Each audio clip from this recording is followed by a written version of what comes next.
បាទសូមគោរពជំរាបសួរទ្រង់ឯកឧត្តមលោកស្រីបងប្អូនប្រជាពលរដ្ឋទាំងអស់ថ្ងៃនេះខ្ញុំមានព័ត៌មានចេញពីខេត្តកំពង់ធំពាក់ព័ន្ធនឹងពលរដ្ឋ8គ្រួសារឲ្យអាជ្ញាធរខេត្តកំពង់ធំជួយដោះស្រាយទំនាស់ដីធ្លីដែលឈ្មួញរំលោភយកជាង10ឆ្នាំមកហើយខេត្តកំពង់ធំពលរដ្ឋ8គ្រួសារស្នើសុំឲ្យអាដាមនួនផរដ្ឋអភិបាលខេត្តកំពង់ធំជួយដោះស្រាយទំនាស់ដីធ្លីជាមួយលោកសៀនឆេងកូដែលបានកើតឡើងជាង10ឆ្នាំមកហើយរហូតមកដល់បច្ចុប្បន្នមិនទាន់ដោះស្រាយរួចនៅឡើយ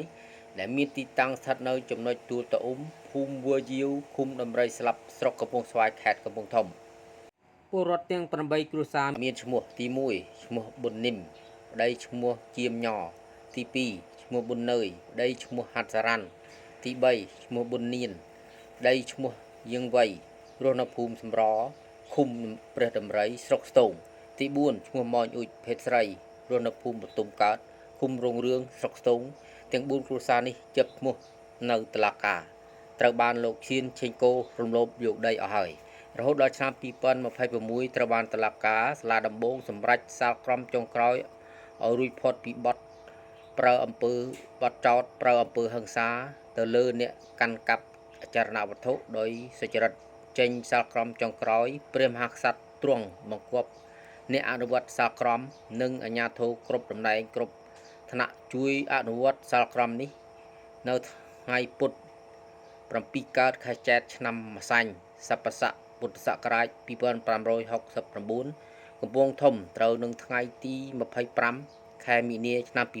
2026ទី5ឈ្មោះម៉ោញអនភេទស្រីរស់នៅភូមិបតុមកើតឃុំរងរឿងស្រុកស្ទងទី6ឈ្មោះរៃភ័ក្រភេទស្រីរស់នៅភូមិវយាវស្រុកកំពង់ស្វាយ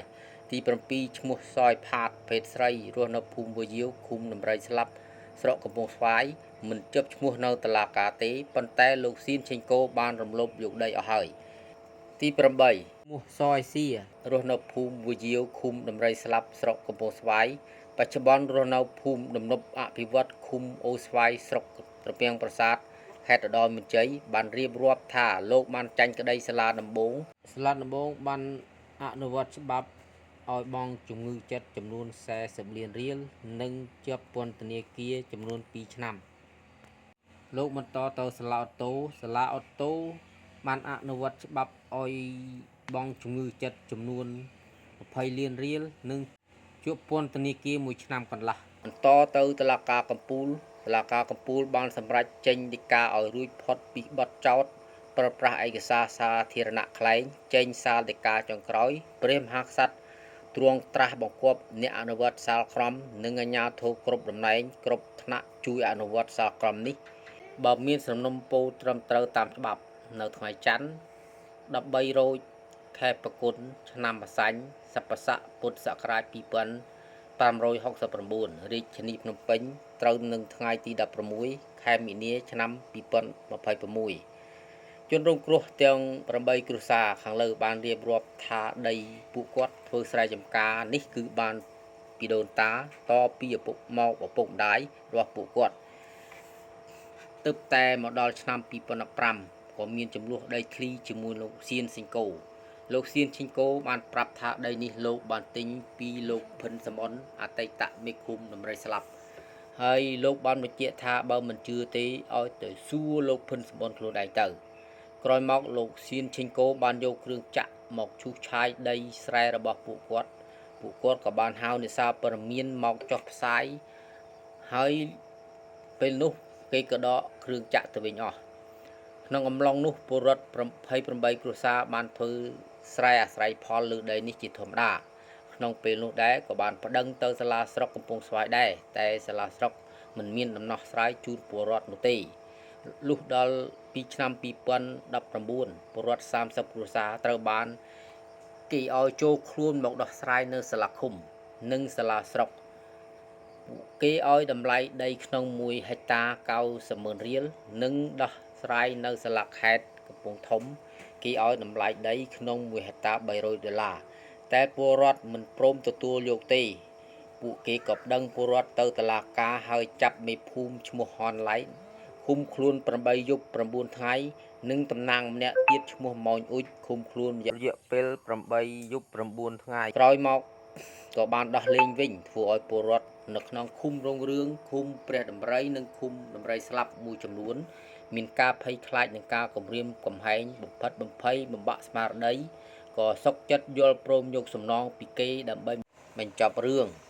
មកដល់បច្ចុប្បន្ននៅសល់8គ្រួសារប៉ុណ្ណោះមិនព្រមទទួលយកសំណងសុកចិត្តតស៊ូប្តឹងផ្ដាល់ជាមួយនឹងលោកសៀនឆេងកូបានធ្វើទុកបុកម្នេញគ្រប់បែបយ៉ាងនិងបានប្រើបពពួកឲ្យរំលោភយកដីហើយប្តឹងទៅតុលាការតាមចាប់ពួកគាត់ទៀតពលរដ្ឋគ្មានជំរឿសបង្ខំចិត្តរត់ចោលស្រុកចោលផ្ទះសម្បែងដីព្រឹត្តប្រព័ន្ធកូនរស់នៅក្នុងភាពលំបាកលំបិនឆ្លោះបែកបាក់គ្រួសារដោយសារតែចាញ់ក្តីពេលនេះពលរដ្ឋស្នើសុំយ៉ាងទទូចសូមឲ្យអាដាមនួនផរិតអភិបាលខេត្តកំពង់ធំជួយរកយុត្តិធម៌ជួយចុះដោះស្រាយរឿងដីធ្លីដល់ទីកន្លែងសារជាថ្មីនិងប្រគល់ដីឲ្យពួកគាត់វិញដើម្បីបានធ្វើស្រែចិញ្ចឹមអាយុជីវិតបន្តទៅទៀតព្រោះលោកសៀនឆេងកូបច្ចុប្បន្នបានកំពុងធ្វើ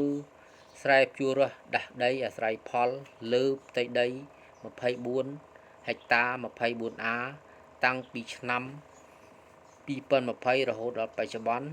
ព្រមទាំងយកដីនេះទៅចុះបញ្ជីកសាងបណ្ណសម្គាល់កម្មសិទ្ធិថែមទៀតផងនៅលើដីកំពុងតែមានទំនាស់